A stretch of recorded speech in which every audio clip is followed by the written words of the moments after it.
Ce journal vous est offert par le FPI, Fonds des promotions de l'industrie, votre partenaire privilégié pour la réussite de vos projets.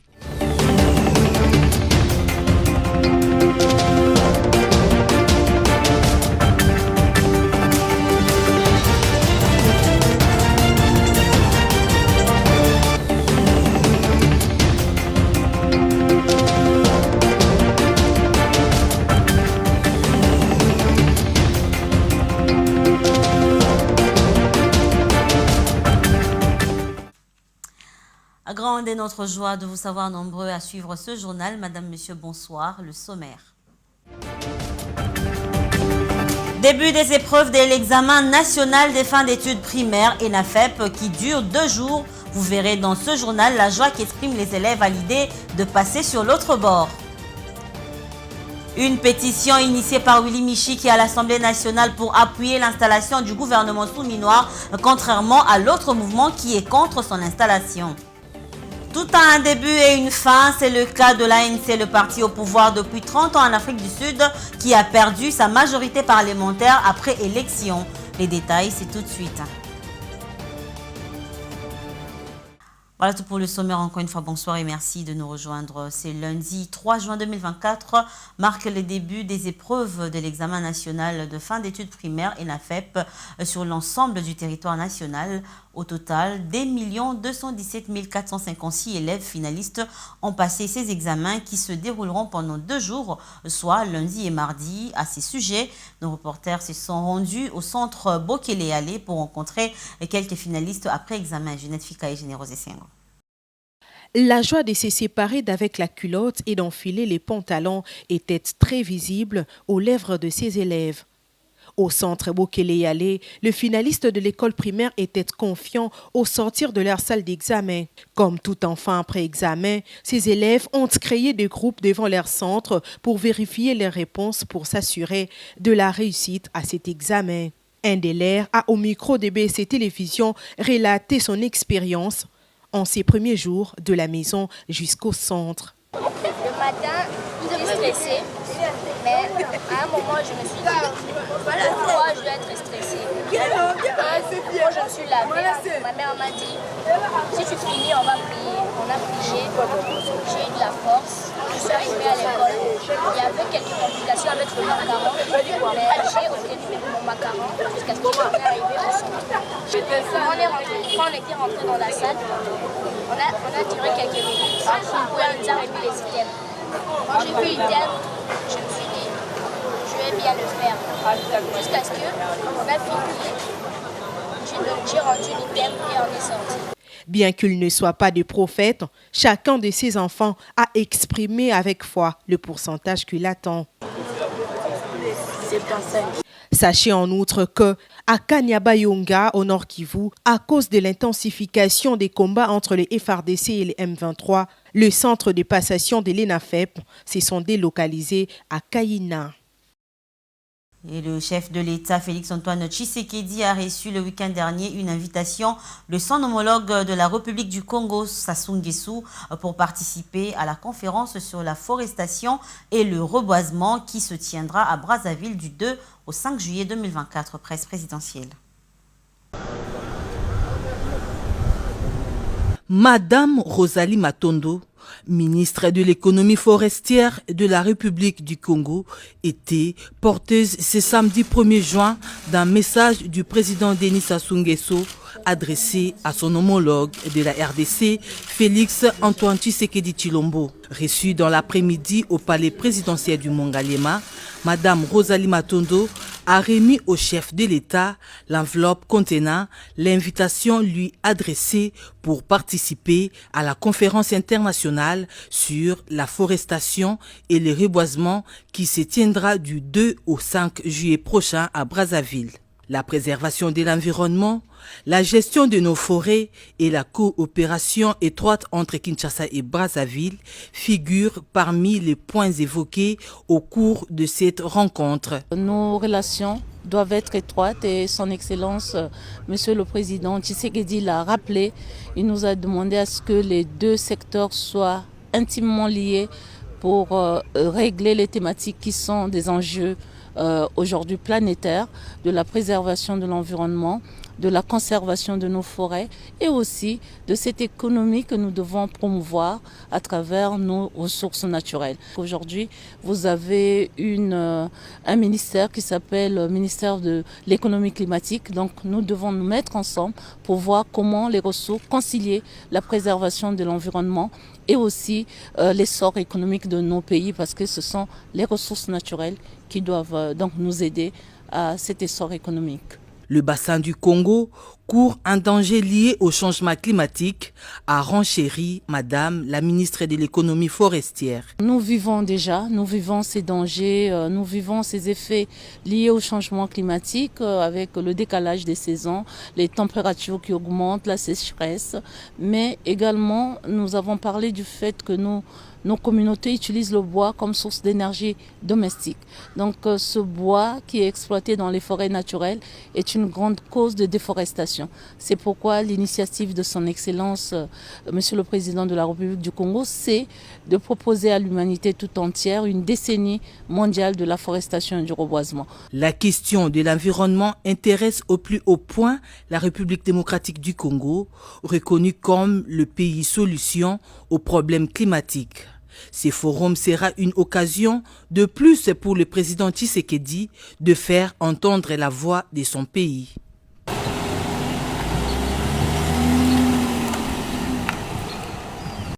Je le disais en titre, près d'une semaine après la publication du gouvernement souminois, les discussions s'intensifient au niveau de la Chambre basse du Parlement contre l'investiture de ce gouvernement. Joint au téléphone par notre rédaction, l'initiateur d'une pétition contraire au premier mouvement, les députés nationaux Willy Michiki, élu du Nord Kivu, confirme l'enregistrement depuis les débuts de l'opération d'une centaine de signatures des députés nationaux en faveur de l'installation de ce gouvernement. Pour lui, il faut respecter la signature du président de la République car le chef ne se trompe jamais. On l'écoute au téléphone de Roger Matadi. Et nous sommes du côté opposé. Nous nous soutenons puisque nous sommes à l'Union sacrée.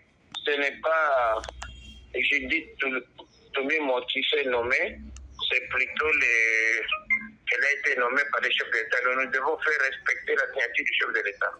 C'est moi l'initiateur nous sommes déjà à 197 députés nationaux qui ont signé pour accepter l'investiture, puisqu'il y avait des collègues qui étaient manipulés par AFC de Nanga et l'M23 pour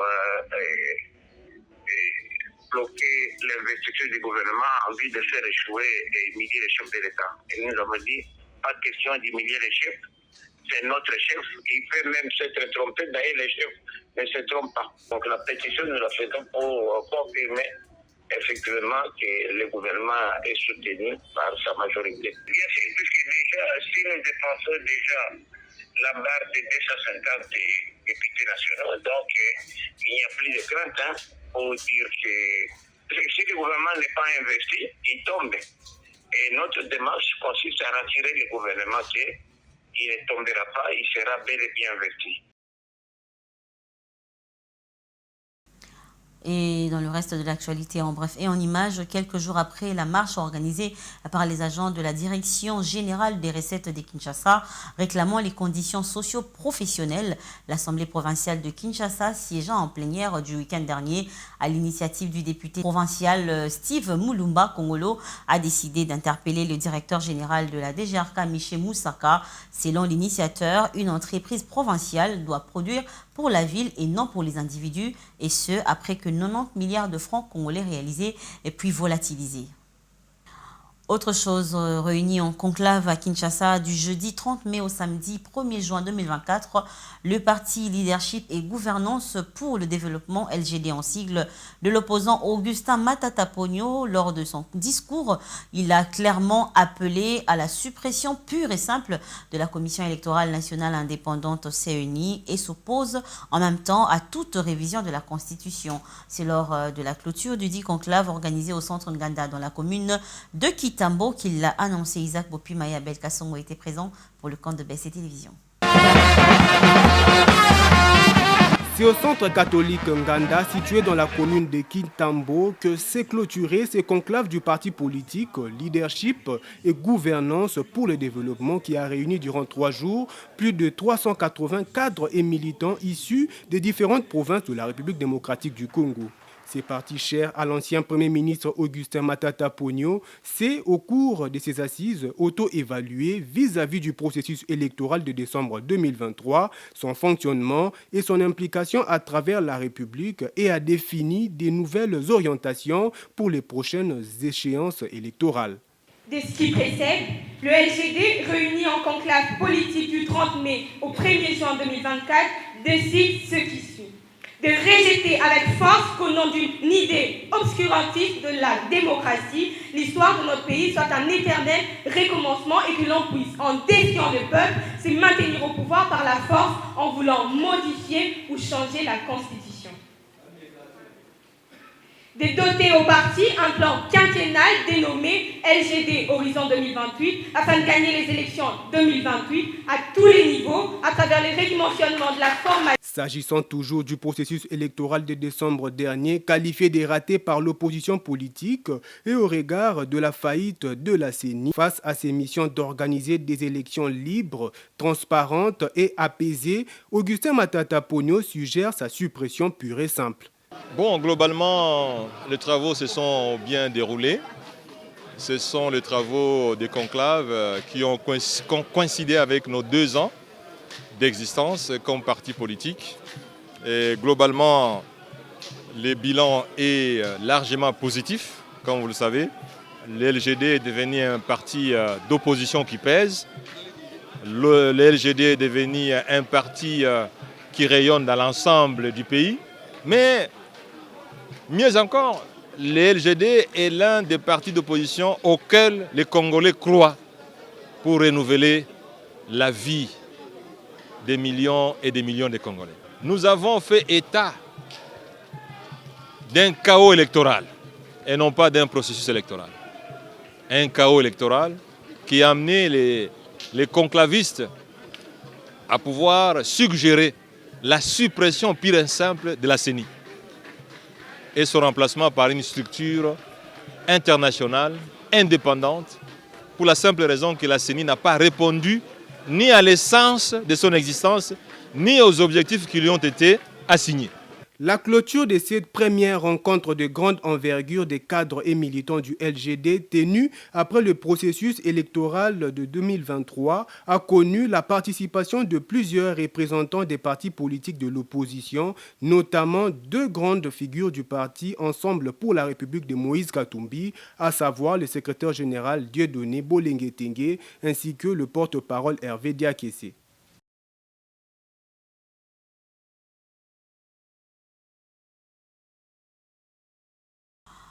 La République démocratique du Congo a le triste privilège de figurer dans le top 5 des pays les plus pauvres du monde, d'après le dernier classement élaboré avec les données macroéconomiques du Fonds monétaire international. Isaac Popima pour plus de détails.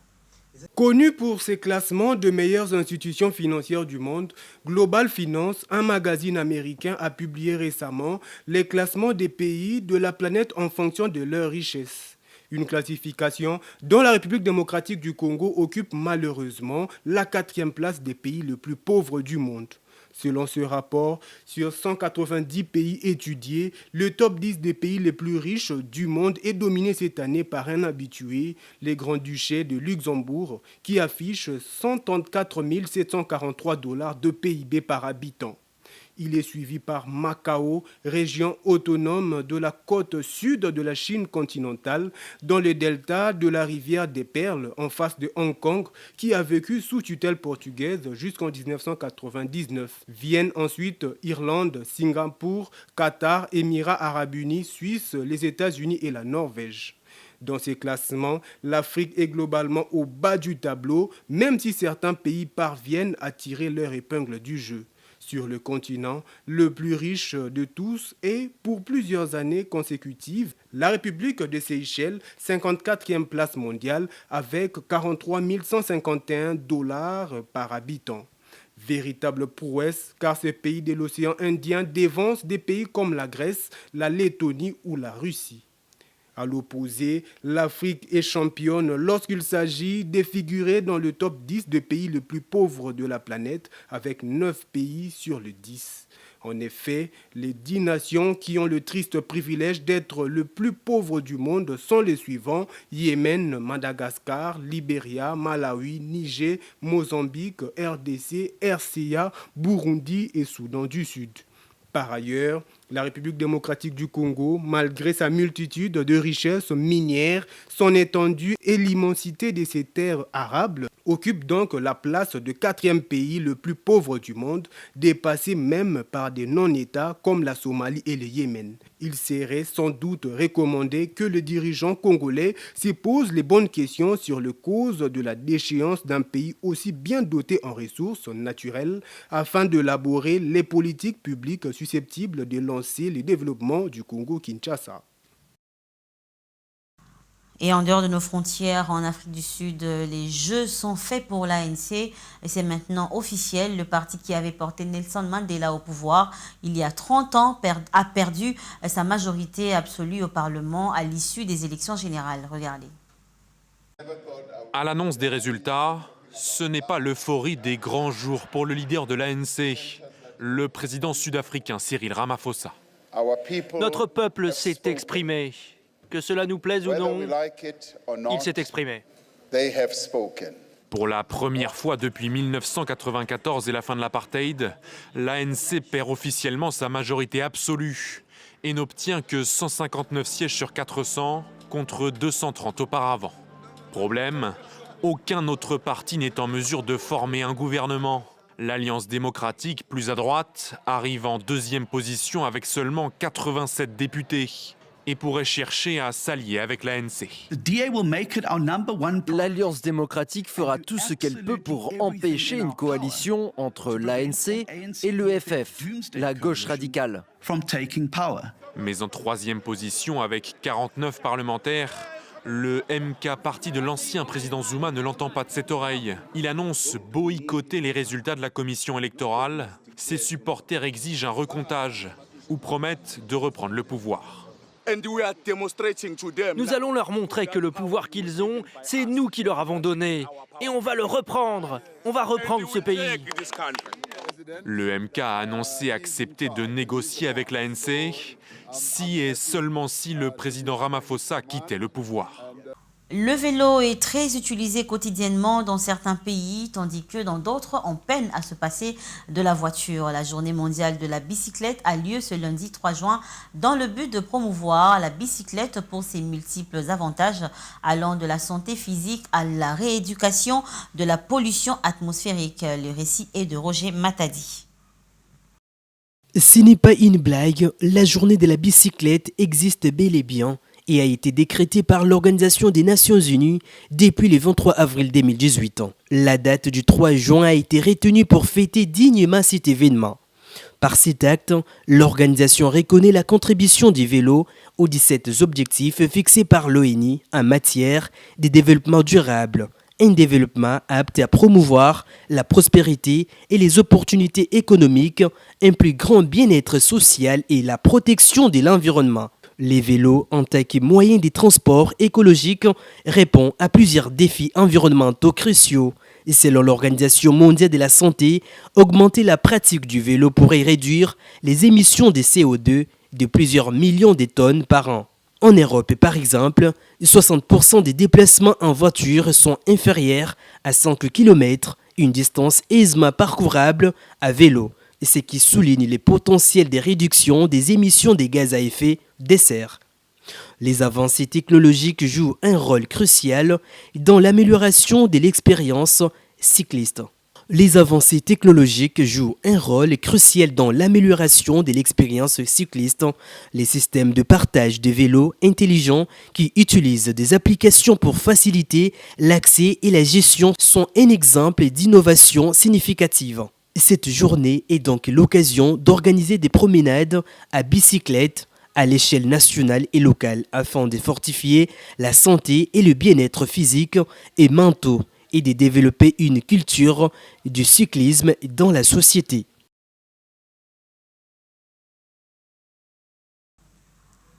Et en sport, le 6 juin prochain, les Léopards seniors de la République démocratique du Congo vont affronter les Lions du Sénégal au stade Abdoulaye Wade de Diamniadio.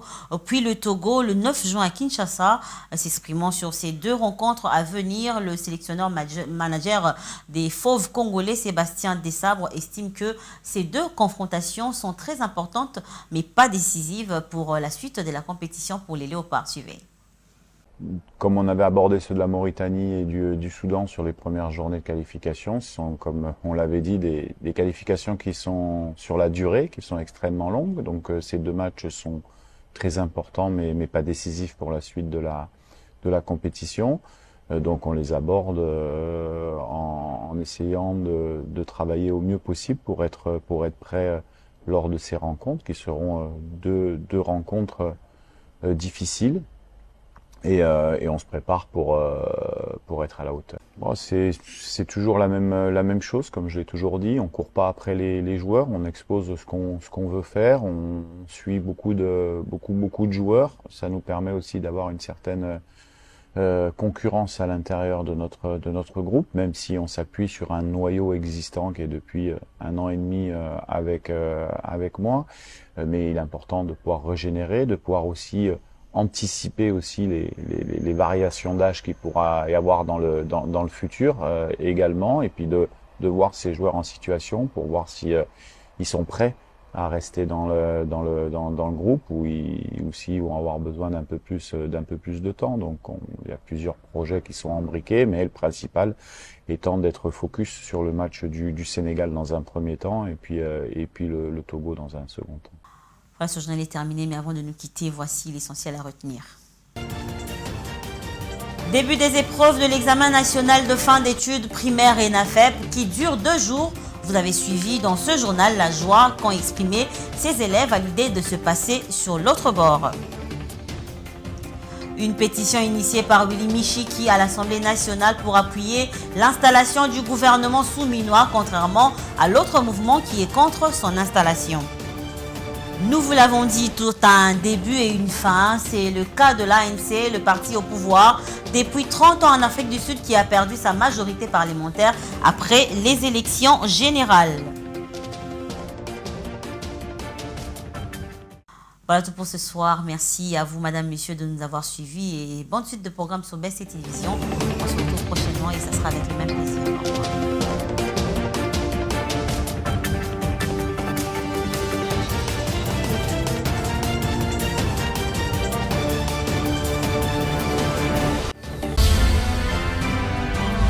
Ce journal vous a été offert par le FPI, Fonds de promotion de l'industrie, votre partenaire privilégié pour la réussite de vos projets.